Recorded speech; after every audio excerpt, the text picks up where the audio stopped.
Originally launched in Japan in late 1991, Sega's Mega CD, or Sega CD in the Americas, was a 16-bit add-on with over 200 titles released in its lifetime. It's often cast in a negative light because of its association with the rise of full-motion video games, and the relative inexperience most gamers had with the device during its initial run. For those of us who were actually there and supported the hardware, we found a lot more than full-motion video titles to fill our libraries, and enjoyed a number of exclusives that made it well worth owning. In fact, I don't mind telling you, I adored my Sega CD, supported it well into the life of owning a Saturn and PlayStation, and still play many of its games to this very day. Among those, the Sega CD had a small but competent list of shoot-'em-ups, many of which had great cinematics and kick-ass soundtracks. Whether you enjoyed cutesy art styles, first-person perspectives, or even video backdrops, the Sega CD had something to offer. One of my favorites on the device was Android Assault: The Revenge of Bari-Arm, originally released in Japan as simply Bari-Arm in July of 1993, before making its way to the US in October of 1994. It was developed by Human Entertainment, a horizontal shooter that was initially dismissed by me because of some less than stellar magazine reviews. It ended up being a fine lesson in playing games for myself before making up my mind on their quality. In this episode, we will be looking at Android Assault and see if it's something you need to look into for your Sega CD.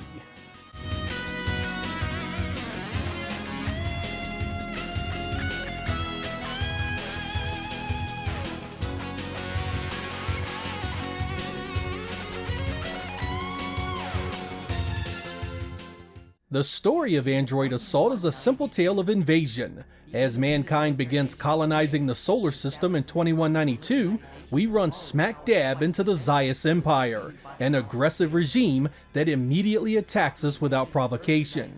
After being defeated easily in multiple battles at the hands of their vastly superior technology, Earth develops the Bari-Arm, a transforming cybernetic being with incredibly powerful weapons.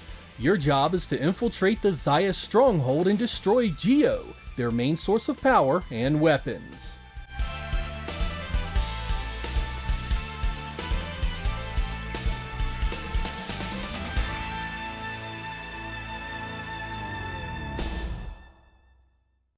The gameplay of Android Assault is a combination of many familiar elements from your favorite shoot-'em-ups. There's a bit of Thunder Force, R-Type, and even a smidgen of a few Konami-based classics in there. Your weapon system is composed of colored orbs that determine the type you get. The orange orb is the Thundercracker, or Spread Shot. It loads the immediate area down with weapon fire.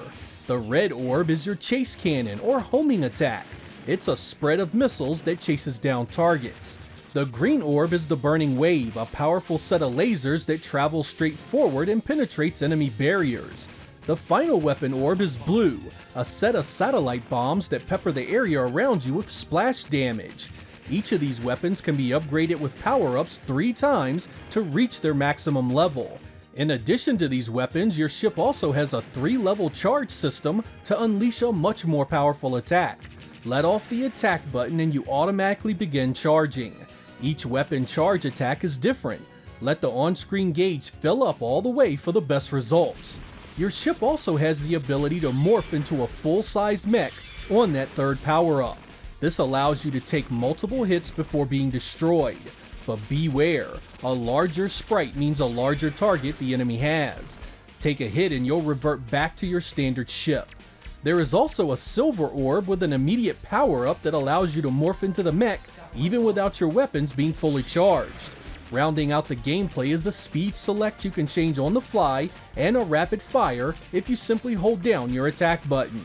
The 7 stages of Android Assault takes you across planet surfaces, huge space battles, enemy strongholds, and massive boss encounters that can fill the entire screen. You have the option of 5 lives and 5 continues before the game is over. You'll get no help from friends, unfortunately, as this is only a 1-player experience.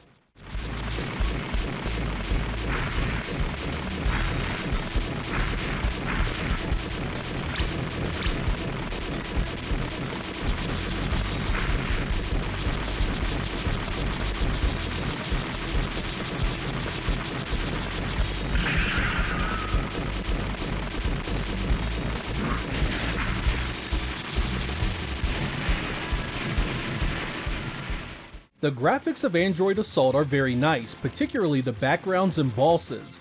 A number of the stages have some impressive background depth, featuring both parallax and line scrolling effects that look really impressive. On level 3 you get a nice view that looks 2.5D, and within level 5 there is a wicked cylinder effect that really makes the layering pop. I also thought the way some of the levels are so big there is an upper and lower portion to navigate was really cool, very Thunder Force-esque. Slowdown and sprite flickers show up briefly here and there, but it's mostly a non-factor that doesn't impact the gameplay or presentation. There is a nice opening cinematic that starts things off, and there is another one after you defeat each level. The only real complaint I have about the visuals are the relative lack of sprite scaling and rotation effects. This was a Sega CD title, and the one thing it could do over the base Genesis hardware was how it could manipulate sprites. There are a couple of little touches here and there that use it, but I'd say it's mostly an afterthought and something that should have been dialed way up. Outside of that little issue, this is an excellent looking 16-bit shooter. It doesn't dethrone the mighty Thunder Force 4, but I'd still set it up there with some of the better looking shooters on the Genesis. Good luck. Thundercracker. Power up. Burning wave.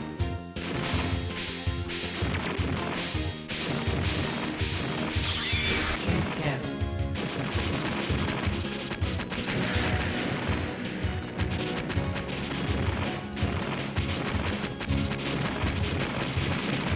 Satellite bomb. The soundtrack here puts you in mind of the Thunder series of shooters. It has a hard mix of rock, jazz, synth, and a few other things, and about half of it is worth putting on your phone. Music is really important to a good shooter, and you'll want to pump that volume way up while playing this one. Let's have a few examples to whet your appetite.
So, what does Android Assault get wrong, you ask?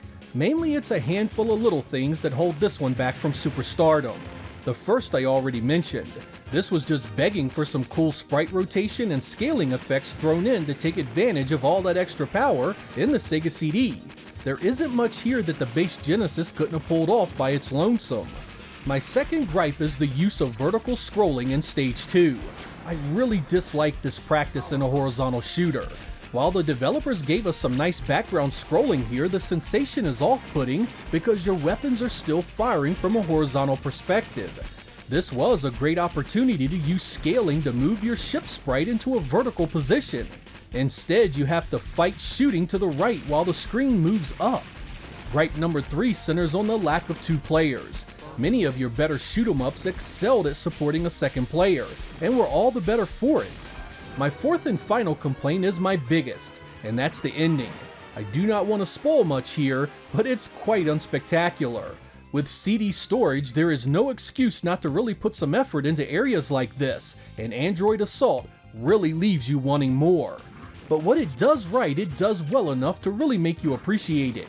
The charge and blast style gameplay really adds a ton of strategy. While you can wail away on everything with rapid fire, taking a few seconds to charge can really add to your damage potential. But that doesn't come without risk. Letting up on your fire to charge means enemies in weapon fire have a greater chance of hitting you, so you have to choose your timing carefully. This is especially true with boss fights. These guys are damage sponges, and your charge can be the great equalizer in those battles. I also appreciated the difficulty scaling. This is quite doable on the easy and normal setting, while Mania will give you a bigger and better challenge. That means that Android Assault is a fun to play, great looking and sounding shooter that does enough to earn itself a strong recommendation on the Sega CD.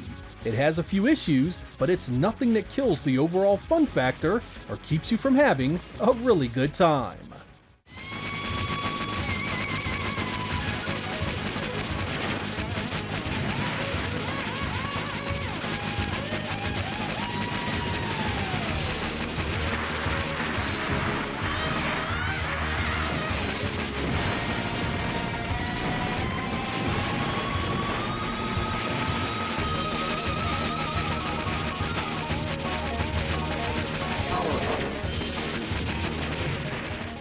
Traditional horizontal shoot-'em-ups aren't a huge thing on the Sega CD, so it's nice to see one that turned out this well.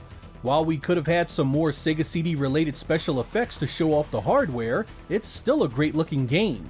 Add in that beast soundtrack and you have a presentation that more than gets the job done.